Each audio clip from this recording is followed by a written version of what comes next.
ย้อนเคยเจอตือไอโฟนเคยหยิบไอโฟนเปิดดาเดมีนามีตาในกีกังได้ก็แลในกีกังตรงวงกวนนั่นขนาดมีเงินซื้อสิแลซัมโบเลยกะขายไตนั้นมักลั่นมักแก้วเจ้าเก่าหนึ่งลูกสิแลซื้อหยิบเนี่ยขนาดแลกำเงินสุดมาถึงดีมันใจเลยเนียงใจกะตั้งโจตั้งศาสตร์เนี่ยขนาดลองตั้งในก็เปลี่ยนข่าวเต้มีเต้ขนาดแลลองตั้งมันมีเจ้าหือเปลี่ยนเจ้าหือเนี่ยเฮาขามาฮับถอนยินกว่าจำกันขนาด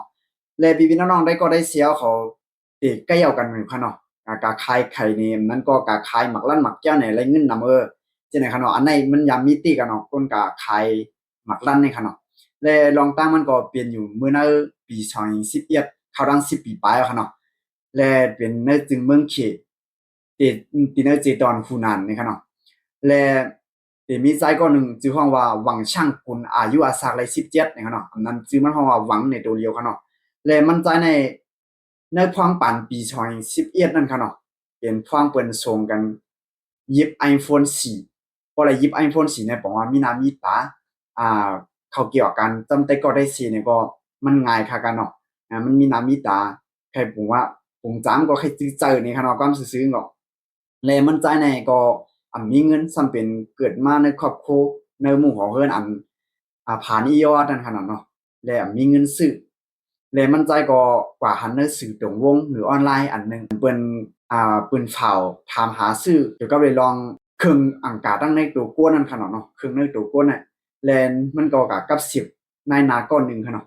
แลเขาก็อุกกันสิแลตกลงกันมันใจได้ขายไตอันนั้นมักลั่นมันฝากหนึ่งนี่ขนาดมันใจของไตเฮาเนี่ยจะมีสองลูกขนาดเนาะสองฝากขนาดนะมันจะย้อนขายฝากหนึ่งแลขาตกลงกะคันมัน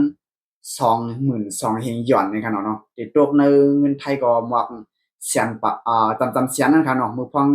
ในปี2011นั่นค่ะเนาะเลยค่ะก็ตกลงกันเสร็จแล้วมันใจก็กะผ่าได้ออกเพิ่นก็ว่ากะผ่าสำหรับเจอห้องยาลงปองจึงสำเป็นห้องยาอันนั้นเขาตั้งการนั่นค่ะเนาะเป็นหลักผ่าหลักเฮ็ดเอาไว้ขนาดเนาะและถึงที่กำเนิดสูนมามันใจจับติดจับเจอเมียงค่ะเนาะไฟจีไฟเย็นมันปอกมาเสร็จแล้วเฮ็ดให้มงเมียงในกว่ายากะ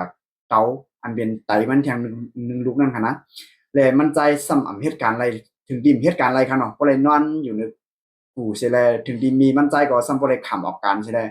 มาลุมลามันใจค่ะเนาะเลยมันใจได้เอาเป็นกวนทุกคิดตานอนอยู่ในกูให้นั้นทีเดียวค่ะเนาะเหตุการณ์ทางไรนั่นค่ะเนาะเลยมันใจก็ว่าการที่เฮาเทียบตัดสินใจว่าอันเฮาไล่คู่ขวางมาเนี่ยเฮาวนว่าเฮาซื้อใจที่สุดนั่น ด้วยกามันจางเฮ็ดให้เขาอย่างใจที่สุดนี่ค่ะเนาะอันนี้ก็เป็นตอนสอนอันหนึ่งค่ะเนาะอันนี้เป็นเตมีเตค่ะนะในปี2011ค่ะนะในจึงเมืองขี่ค่ะเนาะอันนี้เพราะว่ามาวนด้วยนี่ก็มันก็ง่ายๆดีค่ะเนาะการเฮาล้ำจอมอ่าเทคโนโลยีกับปานใหม่นี่ค่ะเนาะเพราะว่าเฮาเฮียงเฮาเปลี่ยนไร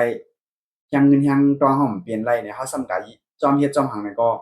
จอมเยียงจอมหังนี่ก็มันหนาตัวเฮาจังนั้นขนาดเนาะ หนาตัวเฮาเหมือนกันหนาพอมีพี่น้องเฮาป้าขนาดเนาะก็จะมีในตรงวงใต้เฮาก็มีค่ะเนาะ